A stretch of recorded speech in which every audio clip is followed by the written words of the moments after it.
What happens when one of Hollywood's most respected actors sits down for what should be a simple interview, only to discover his host has an agenda that goes far beyond entertainment? In just 31 seconds, Kelly Clarkson would make a comment so shocking, so completely out of line that it would destroy her reputation and send Samuel L. Jackson storming off her set in the most explosive talk show moment ever captured on live television. The Kelly Clarkson Show was supposed to be different. After years of morning television dominated by manufactured drama and scripted controversies, Kelly had promised audiences something real, something authentic. Her warm smile and girl-next-door charm had won over millions of viewers who tuned in daily for what they believed was genuine conversation with their favorite celebrities. But on this particular Tuesday morning, something was wrong, very wrong. Samuel L. Jackson walked onto the bright, cheerful set wearing his trademark black suit and confident smile. The audience erupted in applause as he waved, clearly excited to see one of cinema's most beloved stars. He settled into the guest chair across from Kelly, who beamed at him with what appeared to be genuine enthusiasm. Samuel L. Jackson. "Everybody," Kelly announced to thunderous applause. "Thank you so much for being here. I have to say I'm such a huge fan of your work." "Thank you, Kelly. Happy to be here," Samuel replied, his voice carrying that familiar gravitas that had made him famous in countless films. "Now I have to ask," Kelly continued, her tone still light and friendly. "With over 150 films under your belt, you must have some incredible stories from Hollywood." Samuel nodded thoughtfully. "Oh, absolutely. I've been blessed to work with some amazing people over the years. Directors like Quentin Tarantino, Spike Lee, the whole Marvel family. Each experience teaches you something new." The conversation flowed smoothly for the first few minutes. Kelly asked about his latest projects, his family, his approach to choosing roles. Samuel answered each question with the professionalism and charm that had made him not just a movie star, but a genuinely respected figure in the industry. "You know," Kelly said, leaning forward slightly, "I've always wondered about something. As an actor, you've played so many different characters, but there's always been this intensity to your performances. Where does that come from?" "Well," Samuel began, "I think authenticity is everything in this business. Whether you're playing a hero or a villain, the audience can tell if you're being real or just going through the motions. I try to bring truth to every role." "Truth?" Kelly repeated, nodding. "That's interesting. Speaking of truth, I have to ask you about something that's been bothering me." The shift in her tone was subtle, but unmistakable. The warmth had drained from her voice, replaced by something sharper, more calculating. Samuel's expression remained neutral, but there was a slight tension in his posture now. "Sure," he said carefully. "You've been very vocal about certain political issues over the years," Kelly continued, her smile never wavering, even as her words grew more pointed. "Some people might say you've been quite aggressive in your opinions." "I believe in standing up for what's right," Samuel replied evenly. "I think we all have a responsibility to speak out against injustice when we see it." Kelly's laugh was light, almost musical, but there was something cold underneath it. "Oh, I completely understand that. But don't you think sometimes celebrities should just, stick to entertaining people?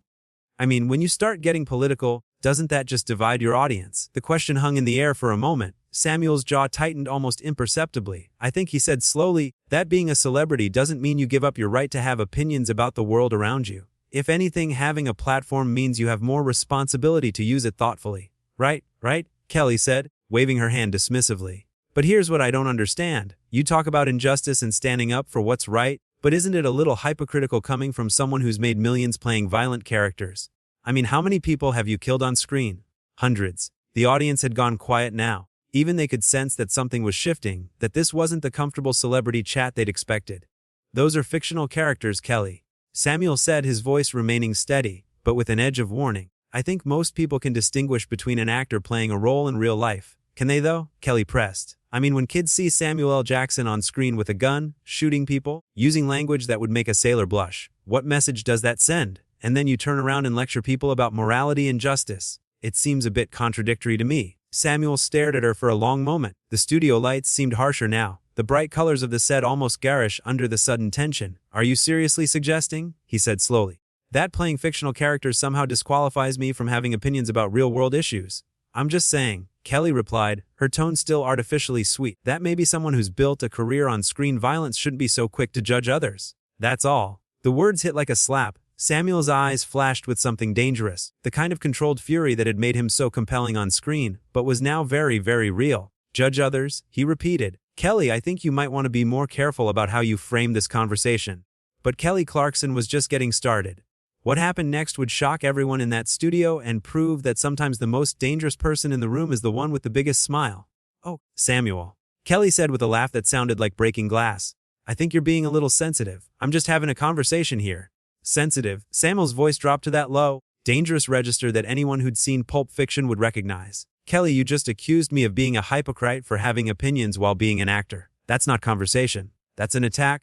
Kelly's smile widened, but her eyes remained cold. An attack? Come on, Samuel. You're a big, tough guy, right? I mean, that's your whole image. The badass who doesn't take anything from anybody. Surely you can handle a few simple questions. The condescension in her voice was unmistakable now. Samuel leaned back in his chair, studying her with the intensity of a predator sizing up its prey. What exactly are you trying to do here, Kelly? He asked quietly. I'm trying to have an honest conversation, she replied, her voice dripping with false innocence. You see, Samuel, I've been doing some research on you, and I found some very interesting things. She reached over to her desk and picked up a stack of papers, waving them dramatically. Did you know that you once got arrested for holding board members hostage during a protest in college? That's right, folks. Our guest here has quite the history with law enforcement. The audience shifted uncomfortably. This wasn't the light entertainment they'd come for. Samuel's face had gone stone cold. That was 40 years ago, Kelly. I was protesting segregation and fighting for civil rights. I'm proud of that arrest. Oh, I'm sure you are, Kelly said mockingly. And what about all those interviews where you've used profanity? The angry outbursts, the threats against politicians? You have quite the temper, don't you, Samuel? I have passion for justice, Samuel replied, his voice deadly calm. If that bothers you, that says more about you than it does about me.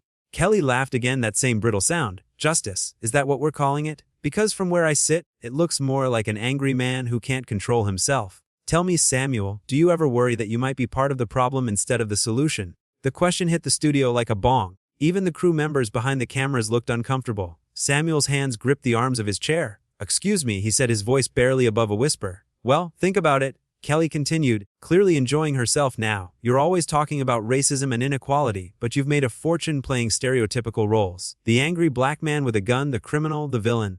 Don't you think you've contributed to some of the very stereotypes you claim to be fighting against? The silence in the studio was deafening. Samuel stared at Kelly with an expression that could have melted steel. When he spoke, his voice was so quiet that everyone had to strain to hear him. Did you just say what I think you said? I'm just asking questions that I think a lot of people want to ask, Kelly replied, her smile never faltering. You've built your career on playing dangerous black men, and now you want to lecture everyone about social justice. Don't you see the irony in that? Samuel stood up slowly from his chair. The movement was deliberate, controlled, but everyone in the studio could feel the fury radiating from him. Lady, he said, his voice carrying the full weight of decades of experience dealing with exactly this kind of ignorance. You just crossed a line that you can't uncross. Kelly looked up at him, still smiling. But for the first time, there was a flicker of uncertainty in her eyes. Samuel, please sit down. We're having a discussion here. No, Samuel said firmly, we're not having a discussion. You're trying to tear me down on live television using some of the oldest, most disgusting tactics in the book. And I'm not going to sit here and let you do it. Oh, come on, Kelly said, but her voice had lost some of its earlier confidence. You're being dramatic. I'm just asking tough questions. Isn't that what journalists are supposed to do? Samuel's laugh was harsh and bitter. Journalist? Is that what you think you are? Kelly, you're not a journalist. You're a talk show host who just tried to use racist talking points to attack a guest. There's a difference. The color drained from Kelly's face. I'm not a racist, Samuel. How dare you accuse me of that? Then explain to me, Samuel said, his voice rising now. Why you think playing fictional characters somehow means I can't have opinions about real-world injustice? Explain to me why you think I've contributed to stereotypes by taking roles that put food on my table and supported my family. Explain to me why you think 40-year-old civil rights activism is somehow a mark against my character. Kelly stammered. I was just trying to people have questions about what Samuel demanded, about why a successful black man has the audacity to speak up about inequality, about why I don't just shut up and be grateful for what I have. Is that what this is about? That's not what I meant, Kelly said weakly. Then her voice lacked any conviction. Then what did you mean? Samuel pressed. Because from where I'm standing, you just spent the last 10 minutes trying to tear down everything I've worked for, everything I believe in, using some of the same arguments that people have been using to silence black voices for generations. The studio was dead silent now. Kelly looked around desperately, as if searching for help that wasn't coming. Her production team looked mortified. The audience sat in stunned silence. What happened next would become the most replayed moment in talk show history, as Samuel L. Jackson delivered a response so powerful, so utterly devastating that it would end Kelly Clarkson's career in a single sentence. Samuel, please, Kelly said, her voice cracking slightly. I think there's been a misunderstanding here. I never meant to. I was just trying to stop, Samuel said, holding up his hand. His voice was calm now, but there was something terrifying in that calmness. Just stop talking, Kelly. Every word you say is making this worse. Kelly's mouth opened and closed like a fish gasping for air. The confident, smiling host from just minutes earlier had completely disappeared, replaced by someone who was clearly in way over her head.